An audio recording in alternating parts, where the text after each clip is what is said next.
The future belongs to the curious. This is an act of discovery. Come and experience it with us in Aracad and discover your creative potential.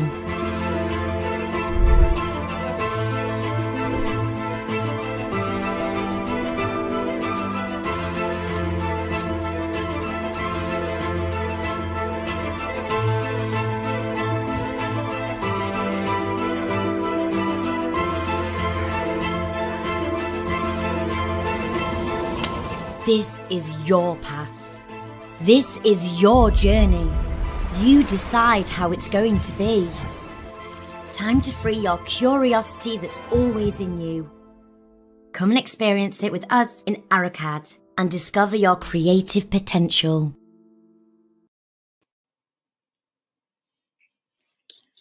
Hi everyone. Today we are going to meet with Emine Uluçay.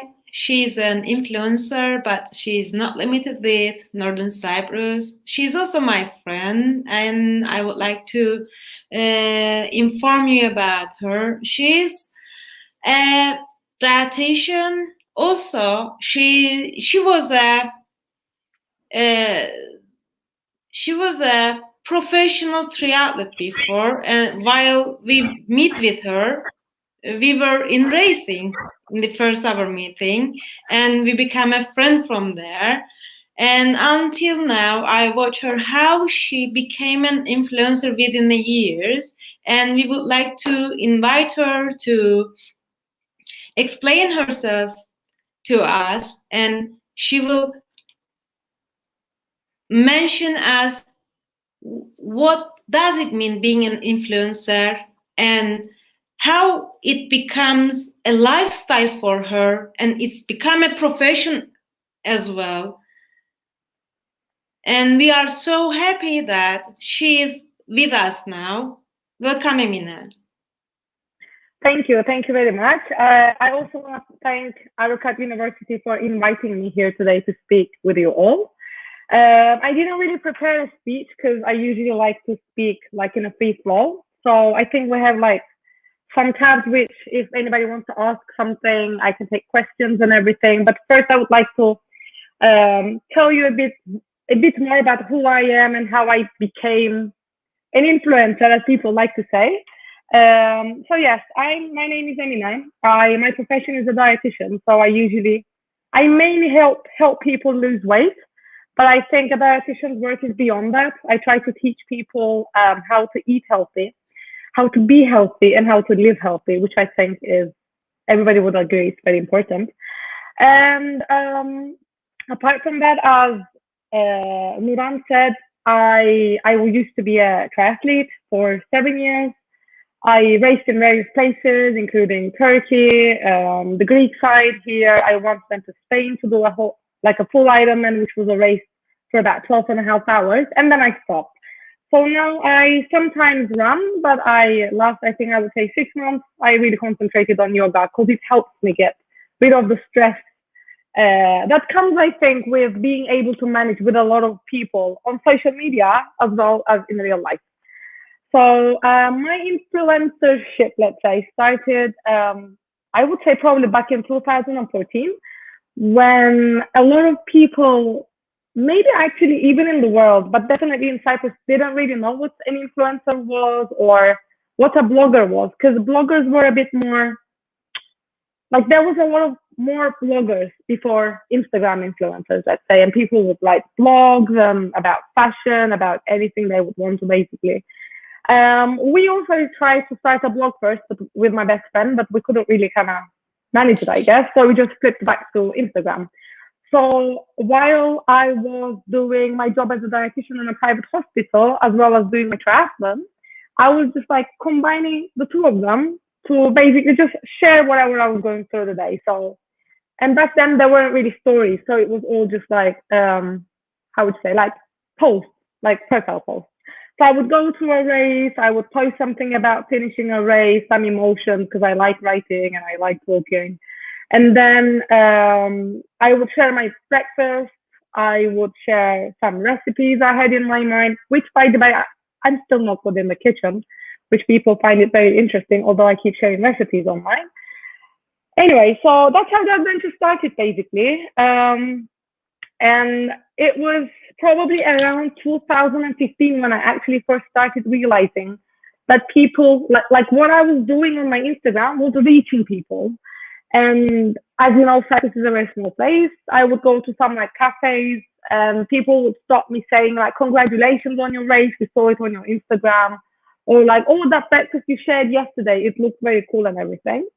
So I was like, oh, I'm actually reaching somebody. And then by the end of 2016, when I finished this big race I was dreaming of, and I was like content with the sport that I did, I was like, okay, I think life is too short to be just one thing. I want to be something else. And then I just stopped triathlon. And I also had some injuries. I could continue, but I think I didn't want it to. So then I started actually planning my posts. I am lucky that my then boyfriend, my now husband, works with video production. So he started helping me with like little videos. He had like better cameras than I had. So we actually started shooting with like proper machines, let's say cameras. Anyway, and yeah, he taught me how to edit, like how to do the video editing, how to do the photograph editing and everything. And I also watch like some YouTube tutorials. And I just actually, I'm a person who really likes to plan. Like, so I would just sit for hours and just like plan, what am I going to share this week? What are the ingredients that I need to make these recipes? So what else do I do? Blah, blah. So I had like a whole thing, but because I was also working at the same time. Anyway, so I think it was around 2017, 2018 that actually it started growing. Like by the end of 2016, I didn't have 10,000 followers. I reached 10,000 followers in the summer of 2017, and it just escalated from there. Instagram has a way of putting forward the new features that it comes up with. And back then it was videos. So I randomly started doing videos, and my videos were getting very big hits, and everybody was commenting, everybody was sharing, and I just grew up. So I think in like, I would say my climb up from 10,000 to 100,000 was probably in less than 2 years. And then it kind of all slowed down, which is okay, I guess. Like Instagram algorithms change every day. Anyway, so I just started sharing, and then at some point people started approaching me for like collaborations. So a collaboration is basically, there are various forms, but like companies can pay you money to kind of show off their products, or they can give you a product to showcase it on your profile and all of this stuff. So at some point I was like, oh my God, somebody actually wants to give me something. Do the advertising for. And then I think from there it just kind of flew, and it just became, I would say probably half of what I do in like my daily routine or my like daily job. Right now I'm at a position, I have around 160,000 followers, which are 85% from Turkey, and the rest is divided, I think 8% is Cyprus and the rest is divided between the UK, US and Azerbaijan. I'm not sure about why Azerbaijan, but my statistics. So yeah, right now I have much less time, unfortunately, to concentrate on my social media, because my career as a dietitian, I think it just went up in the last year and a half, I would say. And so I try to divide my time. And so let's just move to what I do as a dietitian right now and how my social media helped me grow it. I started somehow to use my platform as advertising myself as a dietitian indirectly. Like I never said I do like online dietetics, or I can help you online or anything. But I think with also the craze in Turkey about like online diet, it just blew up. Like I have, most of my clients are from abroad. I would say mainly from Turkey, but also a lot of Turkish speakers, both Turkish and Turkish Cypriot, from like all over the world. I see people from Australia, from Europe, from Canada, from various parts of the US. And I'm always interested in like life in other countries. And before COVID, I would would travel a lot. My biggest dream is to travel the world.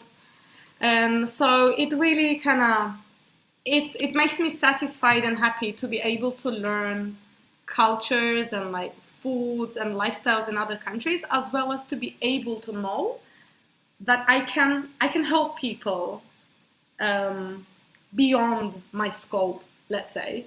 I do see clients in clinic in Cyprus. I think I would say probably 2.5 days a week, because this is only what I can manage time-wise right now. I also like that. I think they both have their own difficulties and like positivities. So it's always nice to kind of, I think, combine both. So yes. On the other hand, yeah, so I think basically when people, I think we're all influencers in one sense. Like my husband hates the word influencer and he always makes fun of me whenever I use it.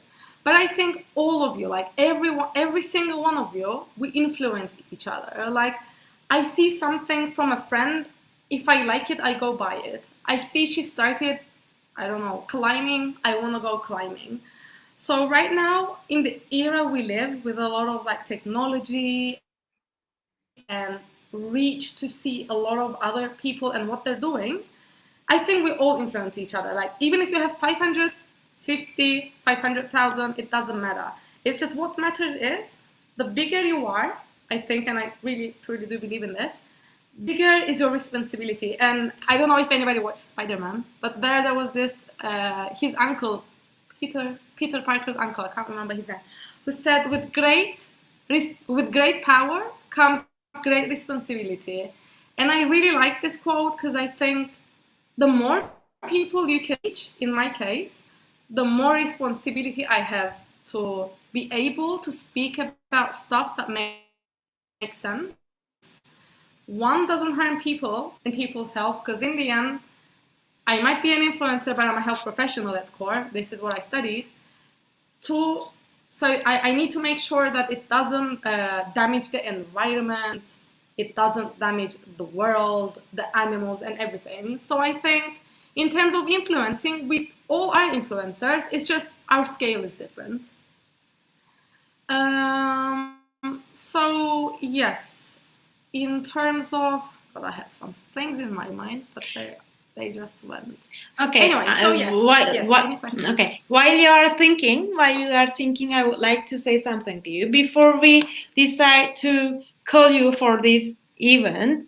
I made one brainstorming in my classroom, and I showed you in the classroom, and I explained them what are you doing on your Instagram page. Especially you are using Instagram, and please, in your future talk, please explain us why Instagram and how it's fit with your target market. And besides that, I said them, she is. She's how can I mention it? She's doing something which is her own lifestyle. She's marketing it. She's doing something about her lifestyle because she's already living it and make it announced in order to people to follow her. She's trying to do something. If she get the best recipe for herself, then she advise it. She wears something. If she likes it, then she show it to the others. You are promoting a lifestyle that you are already lived in. You are not doing anything which is copying something. This is the effectiveness of you, I think, because it is not easy. It is easy to offer something, but if you are not already doing it in your real life, it is not going to be a honest thing. You are already living it and then offering it. You are sharing your own soul, own feelings. This is the thing that attracts me.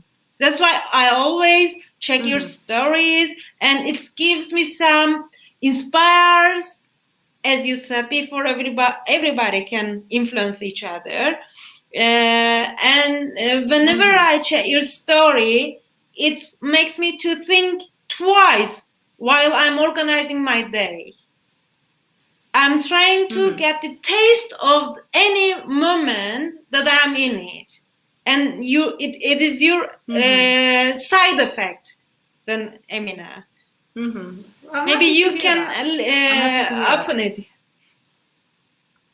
Thank you. I think I'm a very expressive person in general. Like, I speak a lot and I like to express myself. The way I communicate people is through speech or writing. So it was very natural for me to share the things I was doing. Like, I never felt bad about sharing my mistakes or sharing my failures or sharing things that were not the way they were supposed to, let's say. And I think this is what caught people's attention in the first place, because you all are probably on Instagram, and you see a lot of people who kind of fake it. I have people who I see that they fake, like, life is beautiful, everything is like butterflies and rainbows. Come on, who has a life which is always positive? Like, I don't, and I don't think any of you do too. So what I try to do, I think it's a very thin line. Like, people come to your platform to brighten their days. Nobody wants to see you moan about things all the time, like 7/24. But I think it's also very important to share a glimpse of the things that actually bother you, or the darker days, let's say, because otherwise people would look up to you and just say, look how her life is so perfect. She made it, or she's successful and things. And because this is what I feel when I look at people who make their lives look glorious, and then I feel bad. And this is, I think, the downside of social media. You can just scroll on your phone or on your laptop the whole day, and the images that you see, they're of usually people smiling, or some animals if you follow some animal accounts, or recipes. And usually, I'm going to say unfortunately, is women with good bodies. And I think, because I'm a dietitian, I'm more interested in like body image and like eating disorders and all this. And unfortunately, a lot of this has negative impact on our psychology, on our well-being. Or when COVID wasn't there, for example, I told you, like, I like to travel, I would want to travel the world. That's why I follow a lot of like travel bloggers, let's say, or influencers. And I would scroll down my page and be like, oh, she's in Cuba, oh, she's in like Tulum, oh, she's in Mexico, whatever. And then I remember I was once moaning to my husband, and he just went, you just look at Instagram and think of it as a single person. But like, it's a lot of different person doing different things in different times. So it's not just you sitting at home. There are probably billions or more people sitting at home, going to work daily, but you just see those who show it nicely. And I think it's very important to always keep in mind that what we see on social media is not necessarily what's true. It's not necessarily what somebody's life really looks like. And it might not necessarily just be the truth at all. And I think there's another quote that I really like, and it goes, it's not a good idea to share your daily life with somebody's highlight reel. And highlight reel is basically all your successful days put together in a single video. And this is what a lot of us do, unfortunately, on social media. Even if we have a bad day, we have a smiling photo, because nobody posts a crying photo. When we see a camera, we just smile. I think it's natural. Anyway, so this is the downside. And if I say that I don't have days where I question why my Instagram doesn't grow, or why people didn't give more likes than I thought the post deserved because I spent a lot of time and effort doing it, I would be lying. But I think being in this world for how many years now? Like 4 years. You understand, or you make from 2015. You have to understand. 6, okay, yeah. You have to understand that it's not the number of likes, or it's not the number of people following you, but it's, even if it's a little number of people, those people are your people. And those who like your post, those who comment, they're your community, and you're giving something to those people. And I think, like, always remembering about that, and knowing that it matters what you do, what you say, what you post, and that you can actually make a difference in somebody's life, even if it's one person, I think it's very, very precious. And this is what I like about social media, being able to touch the lives of people that you've never met. Like, I get messages from random people on Instagram saying, there was this, like, I had one 2 days ago actually, and I still have goosebumps. And the lady said, you posted this bounty overnight oats recipe last year, and it just looked interesting to me, and I hated having breakfast, and I started having that as breakfast, and it motivated me, and I lost 15 kilos via your recipes in a year without even meeting you. And I think this is so powerful, and I think it's beautiful. And if we can actually use platforms like this to change people's lives and be satisfied, I think this is what matters. But again, yeah, it's a lot of work. I mean, I have a very close cousin, and she comes to me the other day and she's like, you're living the influencer life, huh? Like presents and stuff, like freebies. Yeah, like I'm not gonna deny it. You do get a lot of freebies, but unfortunately, a lot of those freebies are things you will actually never need, or you would never have bought it in the first place anyway. And then you just have stacks of things like piling in your house, which you don't really know what to do with them. Or people send you those freebies because they expect you to share them on your stories. But sometimes the things doesn't match with your vision. Like, for example, I try to use products that are vegan, that are cruelty-free. I'm a vegetarian myself. Some companies try to send me like collagen, including like face stuff. I mean, I have no objection. Anybody wanting to use collagen can use it, and I'm perfectly fine with it. I personally don't want to use it, and I don't use it. But like, they send it to you like wanting, and they message you saying, can you please share it and stuff. So yes, it's cool to be an influencer. It also has its hardships, and I think it needs a lot of work. I mean, it's dedication 24/7. You share something, the moment you share it, that's out of date. You need to think about the next post. And if you're also working as like, if you have a job, because I think a little number of people make a living out of influencership, to be honest with you. And so you need to work. You need to have a job, and it's very tiring. I have days when sometimes I can't sleep thinking about what I should shoot or what I should talk about. On days when you feel down, you keep comparing yourself to people doing similar things to yourself, and you're like, look, why couldn't I come up with this? And I think if you don't do things to keep you sane and to grow yourself as a human being and like as a person, it's very, very like probable that you will lose yourself in this bubble. And this is what I've been trying to do in the last, I would say 1 year probably. I try to meditate, I try to have morning routines, I do yoga every day now to just keep me grounded, because I think we're all human and we can all just like fly away at times. But yeah, I mean, with everything, I think it has a lot of positive sides, but then again, it has a lot of downsides.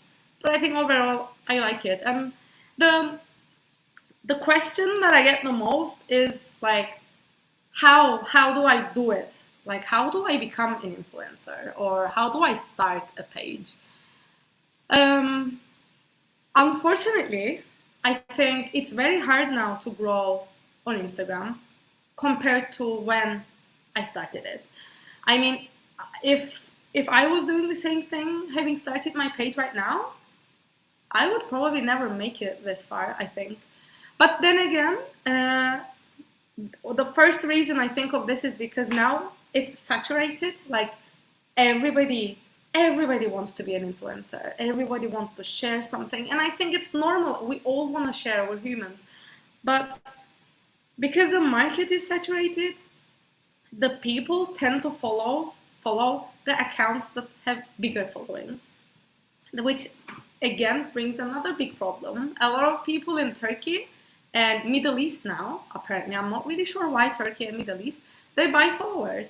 So I have a lot of, I'm gonna say competitors. I don't think there's competitiveness in influencership, but a lot of people that do the thing I do on Instagram, I see them buying followers because I think it's the only way to attract like companies' attention, and they also buy like likes and views and everything. First, it's all paid for, but then they start growing organically. Because think about yourself, like if there were two profiles and one had like 5,000 views, very good content, 5,000 followers, sorry, and another one, decent content, but 500,000 followers, which one would you follow? Probably 500,000. And unfortunately, this is also what I tend to do a lot of the time. So yes, and one of the reasons that it's hard to grow now is the saturation of the market, and I think the tendency of people to follow those who are bigger. And the other reason is Instagram reach. Like before, posts would just blow up. I remember I would go to bed waking up to 500 followers. I barely gained 500 followers a week now. Probably I didn't in the last month maybe.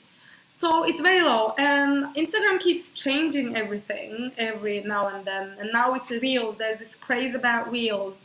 It's like this TikTok kind of reel, and you have to be funny, and you have to be like entertaining, and you have to come up with crazy ideas. You need to be creative, and when you have a lot of other jobs to do, other work to do, it's very hard to be creative. Anyway. But again, going back to this like being your people and the niche thing, I can say that if you really think you have something to share with the world, just start. It doesn't matter how it goes or how many people follow you. The right people will find you. The right profiles will share you. And I think if you do put effort and work consistently, and consistency is the key thing when it comes to Instagram, and a lot of things actually, I think you will grow eventually. Maybe you will not have 500,000 following, but you will reach the people that you want to share your information with, and I think that's what matters. I mean, there are a lot of dietetic accounts online, and it's very hard for dietitians, but let's say, I don't know, like something which is less, for example, architecture. There was a lot of like articles about the gap of interior architecture accounts, interior design accounts on Instagram. And my friend opened an account, I think it was like 2 years ago, and she has nearly, maybe even more than 60,000 followers. So it also depends on what you want to focus on. If it's like a very niche market where not many people are there already, you still have a chance of growing. And now there's this whole market about people speak about macro influencers, which are those above 100,000 followers, and micro influencers, which I think, I'm not sure if they're about 50,000 or 10,000, below 10,000, 100,000, sorry. So there is a market for everybody now. But I think whatever you do, whatever you share, just make sure you're not harming anybody, including like living and non-living organisms, I would say. I would say this is the most important thing to me when I share something. Okay, I would like to ask something. Whenever you make sharings, which emotion gets the most reaction on your post? Happiness, sadness? Good question. Or something funny? Good question. For example, 2 days ago, 2 days ago, you shared something I love too much.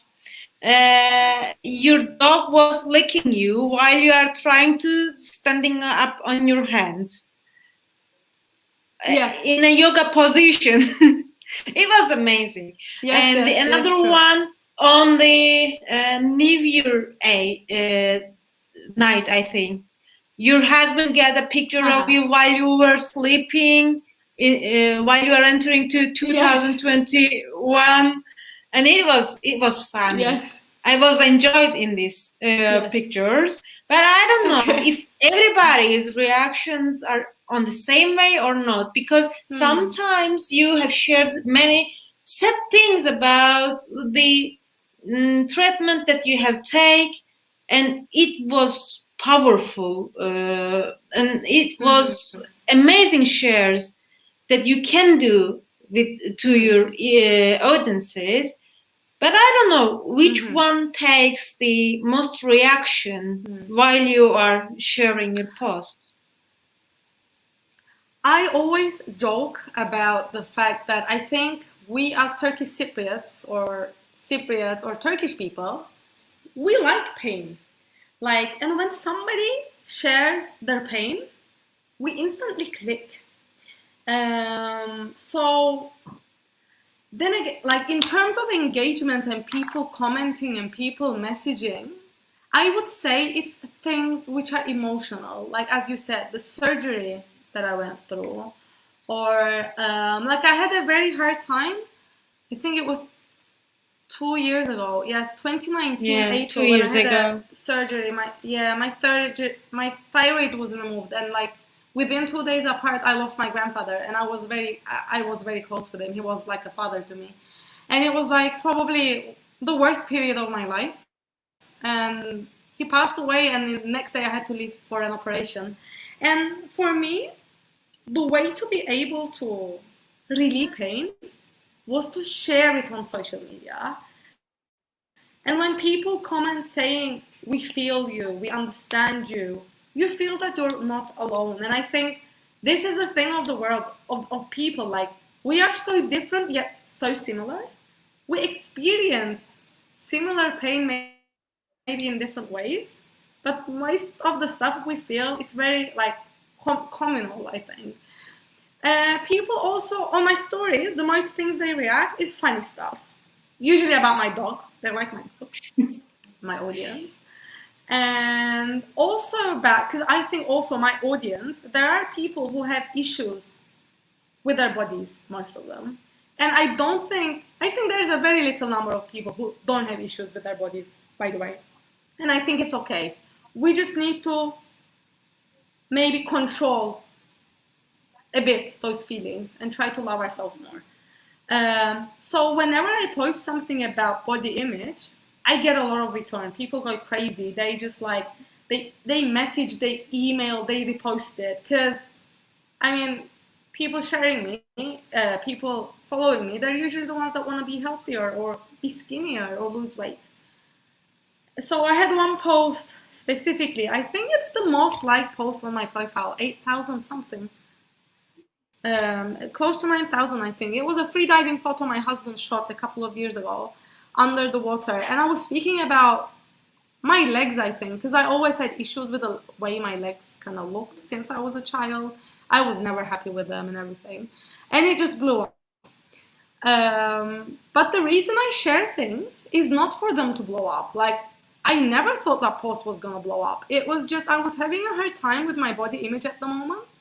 At that specific moment, and I just wanted to share it, thinking maybe somebody out there also is feeling the same. And it was so powerful, the connection I got.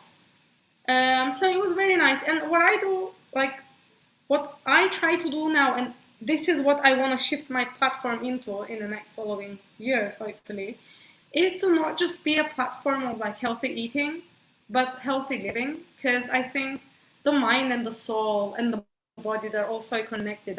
You can eat healthy, but if you don't feed your mind the right food, it's never gonna be okay. So with my yoga practice kind of going and me spending more time with yoga and everything and meditation, I really want to combine all of it to make it a place where when people come, it's like a little sanctuary or what they can do to feel a bit better. And because this is what I'm trying to build for myself now. And as I build it for myself and I see that it works, I want to share it with other people because I think we all want to help each other in the end. So yeah, I would say probably emotional and funny things, but also because I do this, karşılaştırma in Turkish, I compare foods, for example, coconut oil to olive oil. This was one post that blew up, or sugar to brown honey, sugar, again in this Turkish culture there's the belief, yes, to white sugar, for example. In Turkish culture, honey is the holy food. Nobody would want to accept that honey is processed in the body the same way as sugar does. And it just blew up. I also had a lot of bad comments But then, I mean, if everybody likes you, then you're probably doing something wrong, I think. So those kind of posts also blew up. It depends, I think. Also, the thing, like, which, if you posted in the right time when Instagram was feeling happy that it pushed you in, like, in the view of many people, and they got a chance to like it or comment it, it kind of goes up more. But now I think people like more entertaining stuff. Maybe because we're all depressed from the pandemic. I don't know. I think it's the era problem, the stress. Emine, I would like to ask one more thing to you. Approximately 2 years ago, I think, when you were in Thailand, you were sharing some photos with your bikini, and you hadn't complained about the reactions, negative reactions that you get on your post. And I would like to ask you, whenever you have negative comments or reactions on your post, how you manage it? Because you complain about one post that you get many negative reactions on it, comments on it, and you try to express yourself with another post with bikini again. You are stick about that, and you complain them. It's my life. I will share whatever I want. Nobody can decide what I would like to share. And how you manage it? It's a high pressure on you. I think it's a stressful thing because everybody, maybe some are not like it, and they find a way to say some negative things to you, and it's not easy to manage it.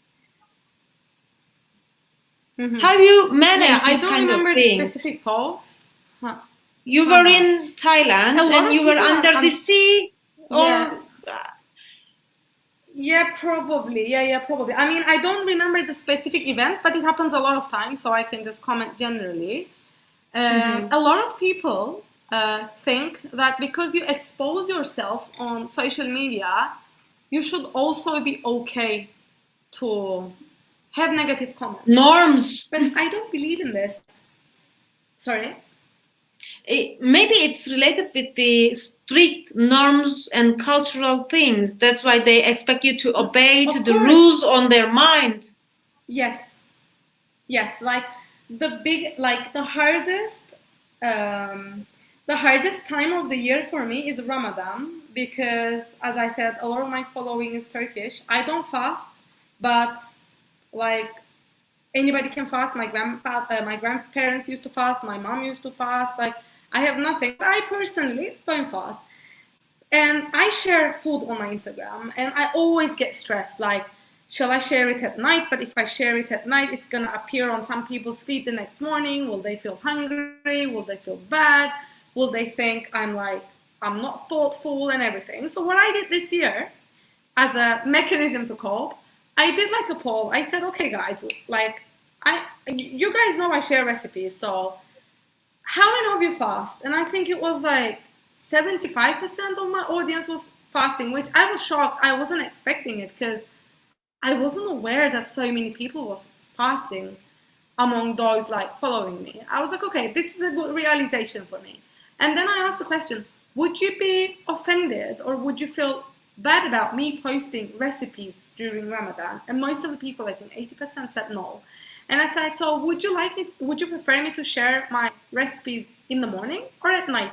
And again, majority of people said in the morning, so that at least if we want to eat it after iftar, we can just, like after breaking fast, we can just get all the ingredients during the day and just do it at night. So I was like, okay, and this is the road I kind of followed. You still get those couple of people saying, like, shame on you, people are fasting and you share food, kind of stuff. But I think you just kind of learn to deal with it at some point. Another thing I usually get is when I don't do it anymore a lot, maybe because I don't go on holidays lately. But whenever I posted a photo in my bikini, and I mean, you guys know, like, Cyprus is nearly 50 degrees, and I live in bikinis, and like, my husband is a freediving instructor, so we are by the sea a lot of the time. And I probably own more bikinis than I own any clothes. And for people, it's weird that a dietitian posts some photos in bikinis. And to me, this just doesn't make sense anyway. So they get like, again, like, shame on you. You post like naked photos, which I don't think you're naked in a bikini by any sense. Anyway, but I think there are people who will always be unhappy about what you do. It's just, I think it's just like telling yourself that this is your life and this is your journey and this is your page, and the people who like you will stay there. The people who don't, they're gonna go, and you can't do anything about it. But also, it's a thin line. I think you shouldn't offend people. And the biggest mistake I did, and I'm like, as I said, I like speaking about mistakes, was I was in Ukraine, I think 2 years ago, when it was Eid again, Kurban. So it's when they actually sacrifice animals for Eid, Bayram. And as I said, I'm a vegetarian. So in my mind, I was like, I'm gonna make fun of this. So I posted a photo of me putting a knife in a watermelon, saying, I wish you a Bayram where you don't kill animals, kind of thing. And oh my God, it's the first and last photo I had to delete. Like, I never imagined it to blow up so much. And people were like, how can you be so disrespectful? This is religion. This is our religion. You don't believe in God. And you're like religiousless. You're an atheist and everything, all these kind of sorts. But like, the only thing I wanted to say was that I find it not right to kill animals for whatever reason. Let it be Eid. Let it be normal life. And I just wanted to share a piece of my thought, but it didn't go down the right way. And I saw there is another Instagrammer, I can't remember her name now. She's a yoga teacher. I think she's Lebanese. And you're probably all aware about the Israeli-Palestinian things going. And she shared something about that, but about like the world peace and everything. And she had to put her post down. Like, she deleted it because there were so many nasty comments about it. So I think a lot of people just wanna write their aggression, like share it with somebody on social media. Like, especially in like Northern Cyprus, people do it on Facebook a lot. Like, you see all these people typing like things that don't make any sense, but they wouldn't say it to you on your face. And I find it very interesting. And I call them, how would you translate it to Turkish? Like digital cowboys, you know? They can only do this on the internet, but not in real life, like digital cowboys. And another one that was very weird, it was at the beginning of first quarantine, but it wasn't quarantine yet. It was like we had these German cases in Salamis or whatever, and like they were advising us to stay at home. And I run. So that day I decided to run on the road. And I run around the park and everything, and I see a lot of like people, young people, like stuck together. And I was like, and I went back from Philippines. I think I was back from Philippines a couple of weeks ago, and like China, Philippines closed. So there you feel it more. And I was like, you guys don't get it. It's coming. And I was so pissed, so like scared. I came home, and I remember my face was still red. I didn't wait for it to cool down. And I just took a video. I think we didn't have Reels. It was an IGTV video or something. And I said, like, you guys, like, you should be careful. Don't. And I never post aggressive stuff. But this was aggressive because I think we needed aggression at the time. And as I said, I think with big power comes big responsibility. And I somewhat felt that it was the right thing to do. What I didn't calculate was that video was linked to my Facebook page. And before I could realize it, I had so many nasty comments on Facebook. Because people on Instagram, my followers know me, so they knew what I meant. And they were all pro me. But because the one on Facebook got reshared on a lot of different weird pages, and people didn't know me, they were all like, you want to be famous, and this is why you did this, blah, blah, blah, blah. So yeah, it was so weird. Anyway, and I had to delete that one too. I think we have some questions. Yeah. Abdullah Yazbahar. Okay, shall I go with And- questions? Yes, please. Okay. Hi, Abdullah. Yeah, that's a good question, actually. I was born in England.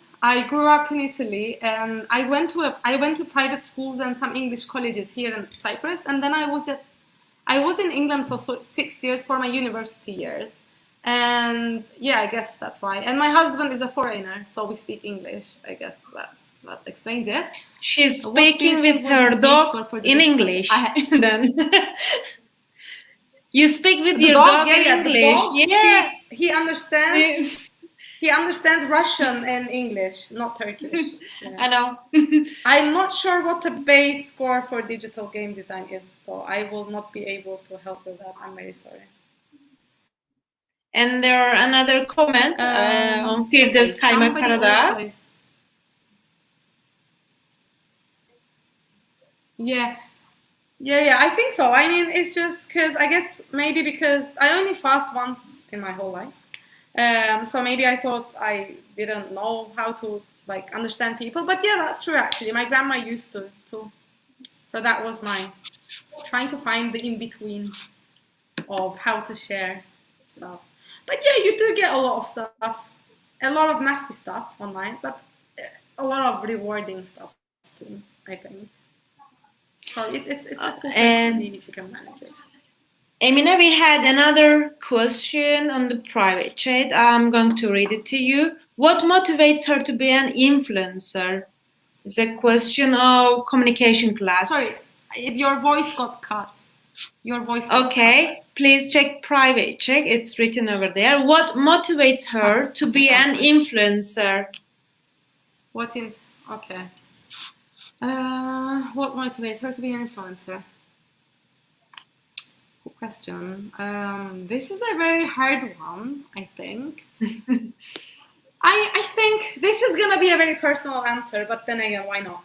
I always liked to be in the spotlight. Like, I always liked it when I was the first in races or I had the best exam results and everything.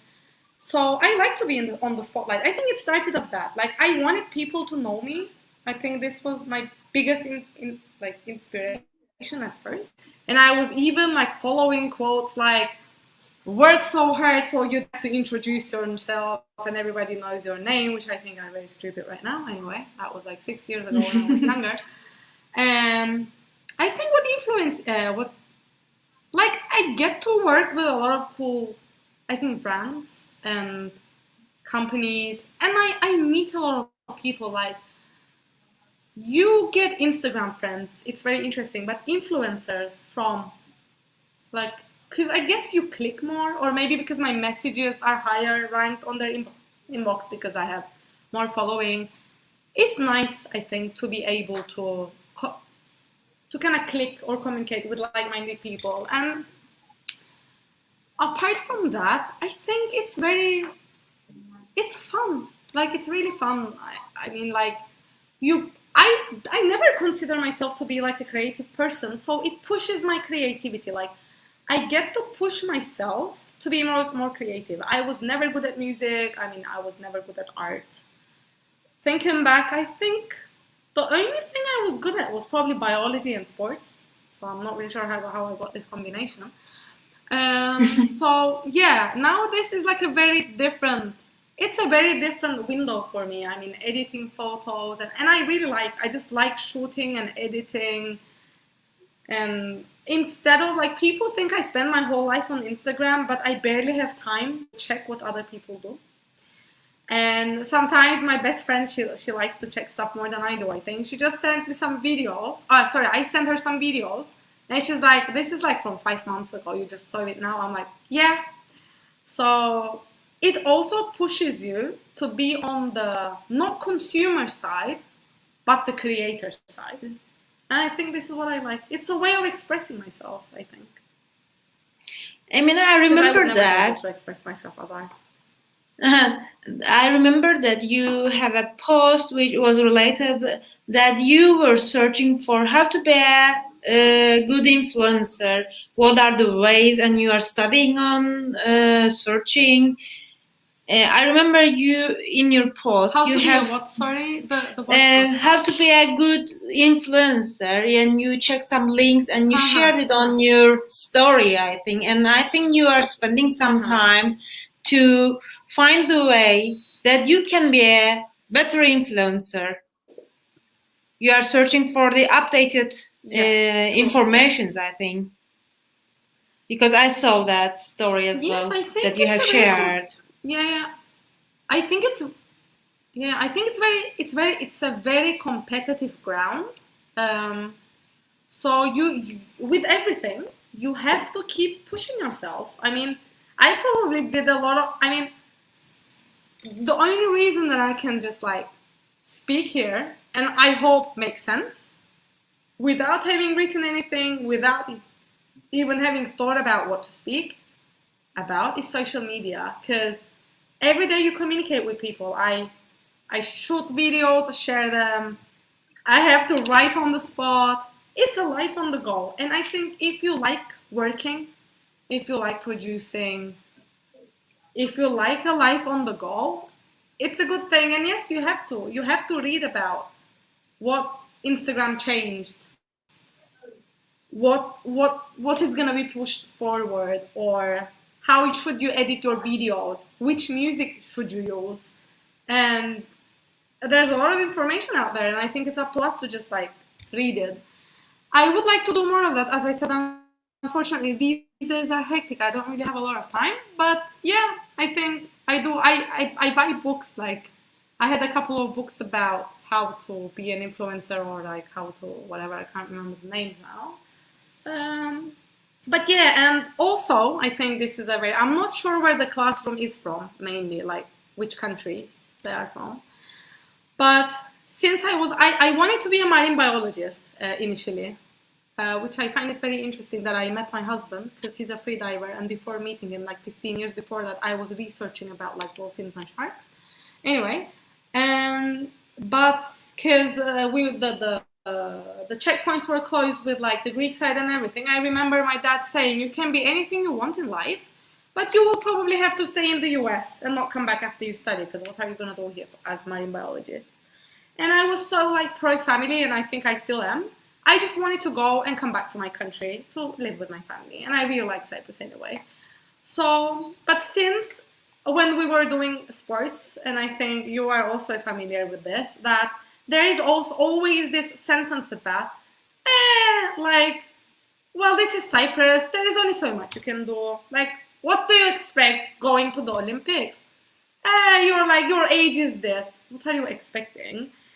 And as a character, I think I was much more stubborn when I was a child or younger. And whenever somebody told me I couldn't, like, you can't do this, you're not good enough, you won't be able to, I just wanted to show them that I could do it. And I think I still kind of have it a bit inside, but I try to control it because sometimes it's not the best thing. And like with triathlon, for example, they were like, because I started triathlon very late, I was 21. And at 21, usually people go to Olympics anyway. And they were like, what can you do, blah, blah, blah, blah. And I really pushed myself, and I was very lucky that my job allowed it. My family was very supportive. I had some like sponsors and stuff.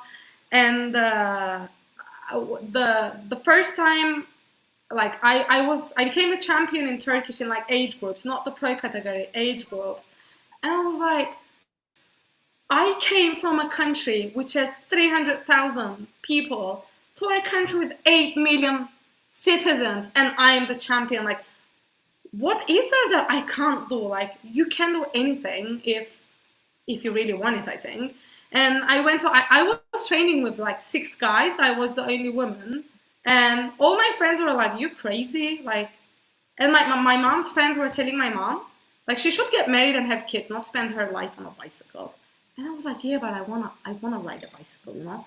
And so I just pushed it. And when I finished this like Ironman race, I was the first. Now other women also did it, but I was the first in the whole island of Cyprus, including the Greek side, to do it.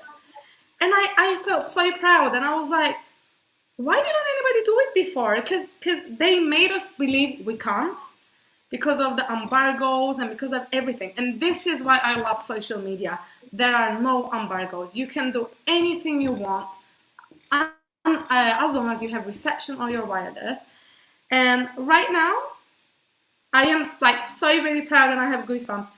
I have companies approaching me from Turkey to work with them when there are a lot of people in Turkey they could work with. So it's not where you're from. It's not about disadvantages. It's about working with what you have to be the best that you can be. And as I said, I think if you do your best consistently, things will work out. And I think this is what motivates me at core. And if I can show younger generations a single thing, is that it doesn't matter where you're from, or it doesn't matter where you start. It's about where you want to go, and you can do it.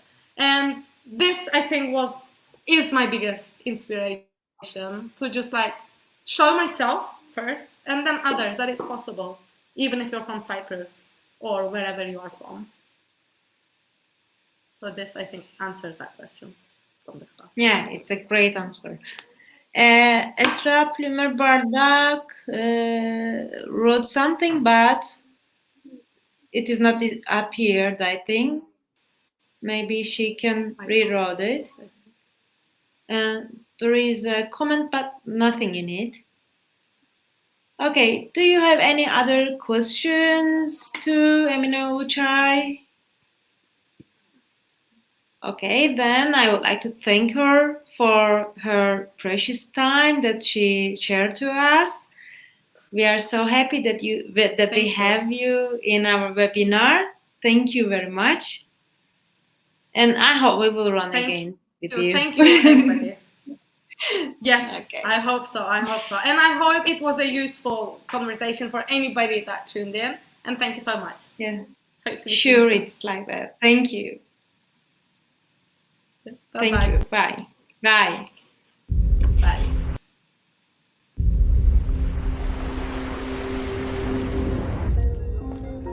Do you remember how you discovered the world around you? Can you hear the beat of life?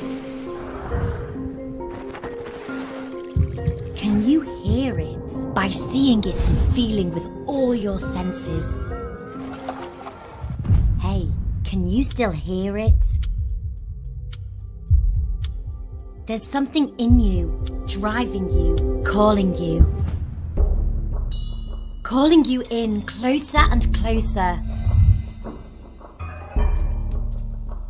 It's happening right now. Time to free your curiosity that's always in you. Now it's time to act. This is an act of discovery. It requires looking to the world in new ways.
Much to answer for, but we're not offering you the answers.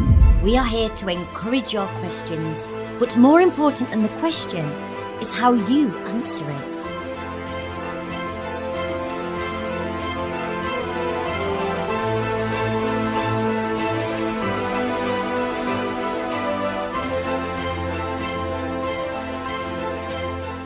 Try the ordinary, then try the unusual. To live is learn, and to learn is to live. Live, learn, It's an endless process. This is your path. This is your journey. You decide how it's going to be. Just enjoy every moment of it.